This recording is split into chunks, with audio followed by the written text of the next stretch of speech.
O princípio de polaridade. Tudo é duplo. Tudo tem polos. Tudo tem o seu oposto. O igual e o desigual são a mesma coisa.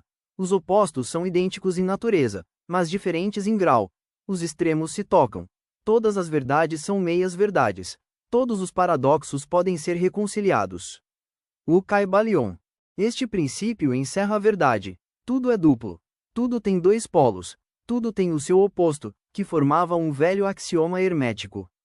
Ele explica os velhos paradoxos, que deixaram muitos homens perplexos, e que foram estabelecidos assim. A tese e a antítese são idênticas em natureza, mas diferentes em grau. Os opostos são a mesma coisa, diferindo somente em grau. Os pares de opostos podem ser reconciliados, os extremos se tocam. Tudo existe e não existe ao mesmo tempo. Todas as verdades são meias-verdades. Toda verdade é meio falsa. Há dois lados em tudo, etc, etc. Ele explica que em tudo há dois polos ou aspectos opostos, e que os opostos são simplesmente os dois extremos da mesma coisa, consistindo a diferença em variação de graus. Por exemplo, o calor e o frio, ainda que sejam opostos, são a mesma coisa, e a diferença que há entre eles consiste simplesmente na variação de graus dessa mesma coisa. Olhai para o vosso termômetro e vede se podereis descobrir onde termina o calor e começa o frio.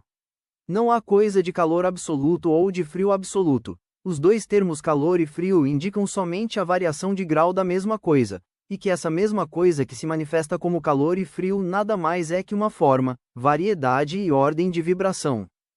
Assim, o calor e o frio são unicamente os dois polos daquilo que chamamos calor, e os fenômenos que daí decorrem são manifestações do princípio de polaridade. O mesmo princípio se manifesta no caso da luz e da obscuridade, que são a mesma coisa, consistindo a diferença simplesmente nas variações de graus entre os dois polos do fenômeno onde cessa a obscuridade e começa a luz. Qual é a diferença entre o grande e o pequeno? Entre o forte e o fraco? Entre o branco e o preto? Entre o perspicaz e o nécio? Entre o alto e o baixo? Entre o positivo e o negativo? O princípio de polaridade explica estes paradoxos e nenhum outro princípio pode excedê-lo. O mesmo princípio opera no plano mental. Permitiu-nos tomar um exemplo extremo. O do amor e o ódio, dois estados mentais em aparência totalmente diferentes. E, apesar disso, existem graus de ódio e graus de amor, e um ponto médio em que usamos dos termos igual ou desigual, que se encobrem mutuamente de modo tão gradual que às vezes temos dificuldades em conhecer o que nos é igual, desigual ou nenhum nem outro. E todos são simplesmente graus da mesma coisa, como compreendereis se meditardes um momento. E mais do que isto, coisa que os hermetistas consideram de máxima importância, é possível mudar as vibrações de ódio em vibrações de amor, na própria mente de cada um de nós e nas mentes dos outros. Muitos de vós, que ledes estas linhas, tiveram experiências pessoais da transformação do amor em ódio ou do inverso, quer isso se desse com eles mesmos, quer com outros. Podeis, pois, tornar possível a sua realização, exercitando o uso da vossa vontade por meio das fórmulas herméticas.